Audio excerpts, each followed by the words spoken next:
The door didn't knock. That night it exploded.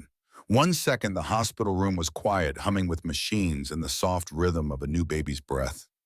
The next, it was chaos, boots stomping on tile, voices barking orders that didn't belong in a place meant for healing. Ava Johnson had just given birth hours earlier. She was pale, sweaty, but glowing the way only new mothers do.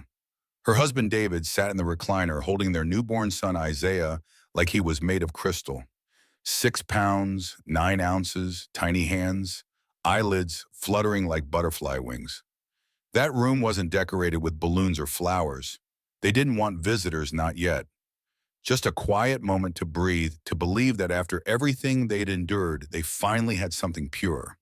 And then the door slammed off its hinges. 2 cops rushed in, one of them built like a linebacker, the other younger and twitchy. The big one's name tag read Sutter. He didn't look at charts, didn't look at Ava, didn't even glance at the hospital bracelet still around her wrist.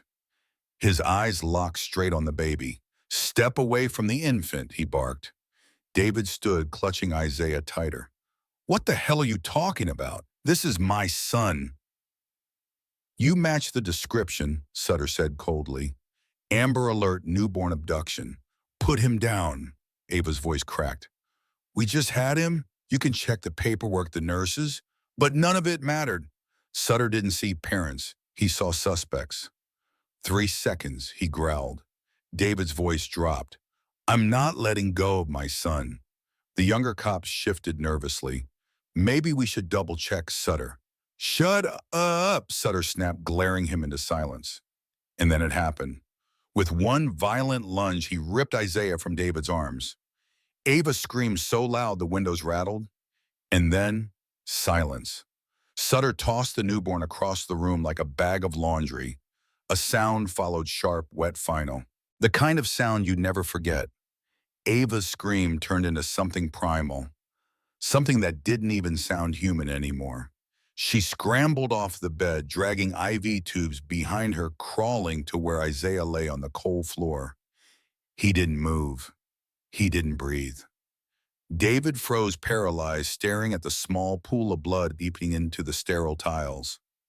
The young cop stood, shaking, whispering, "Jesus Christ." But Sutter, he adjusted his belt like he'd just written a traffic ticket. "I told you to comply," he muttered. That's how their story began, not with lullabies and congratulations, but with a funeral waiting to be planned. And the system wasted no time turning the knife.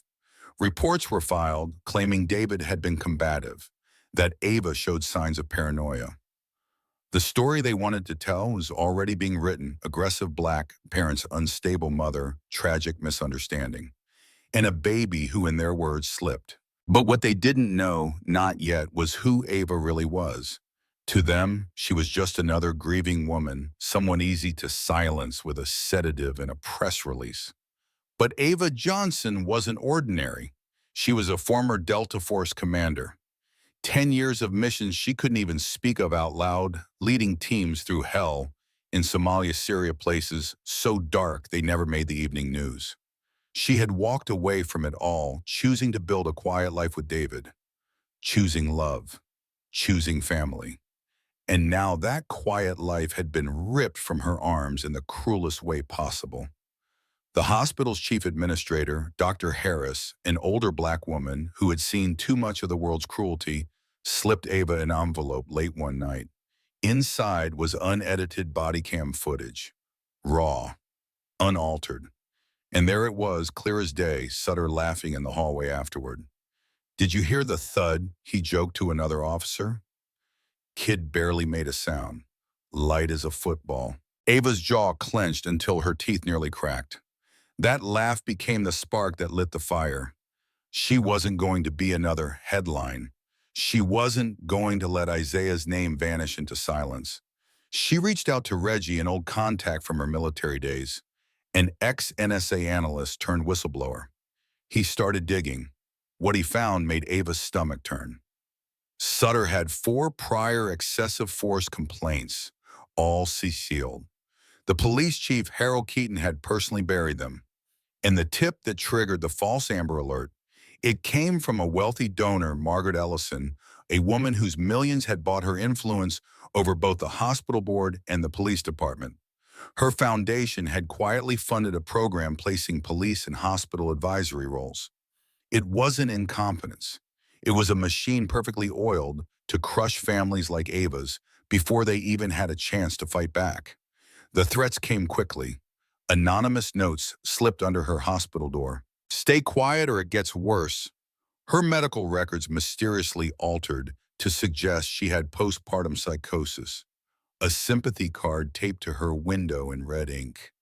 Tragedy can be avoided next time. But Ava wasn't built to cower.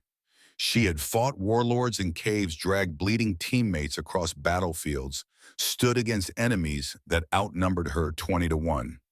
And if they thought they could break her with paper threats and cheap lies, they picked the wrong woman. She started moving like a soldier again, quiet, methodical, always watching. Her hospital gown was replaced by a hoodie and sweatpants. She mapped out the cameras, learned the security rotations, gathered names, whispered in cafeteria corners. And when she had enough, she made her move. With Reggie's help, leaked files started to surface online. Audio of Sutter joking about the toss, records of donations linking Ellison to Chief Keaton, sealed complaints suddenly unsealed. Twitter caught fire. The hashtag, which Isaiah was not a threat, spread like wildfire. Mothers posted photos of their children holding signs with his name. Veterans came forward, some of them, Ava's old squad mates, saying it's about time. The Department of Justice couldn't ignore it. A surprise federal hearing was called. The room was packed, Black families in their Sunday best, veterans in faded fatigues, activists with Isaiah's name written across their shirts in Sharpie.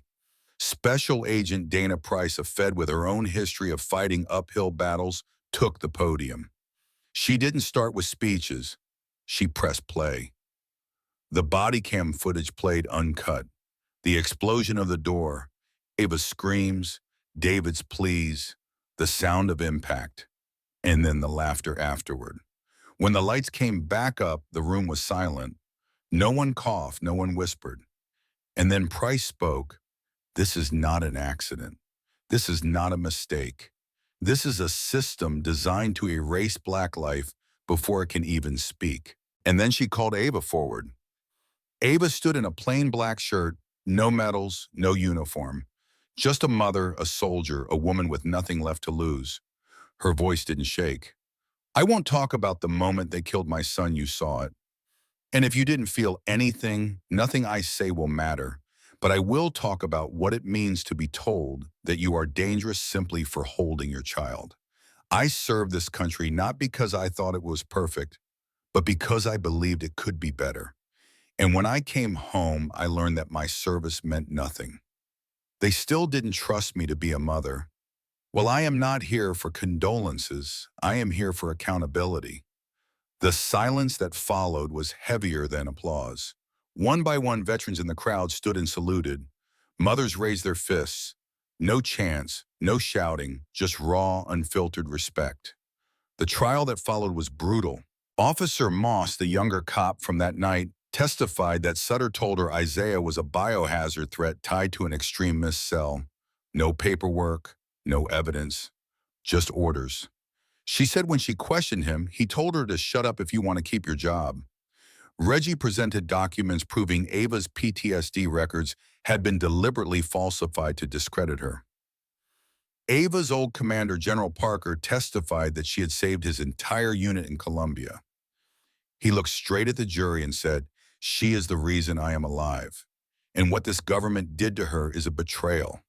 And then Sutter cracked. On the stand, sweat dripping down his face, he blurted, "I didn't mean to drop the kid. They told me she was dangerous," they said. "I had clearance. I was following orders." His lawyer tried to pull him down, but the damage was done. Cameras caught Chief Keaton slipping quietly out of the back of the courtroom. Within hours, he resigned. The jury returned a guilty verdict on every count: manslaughter, falsification of evidence, conspiracy.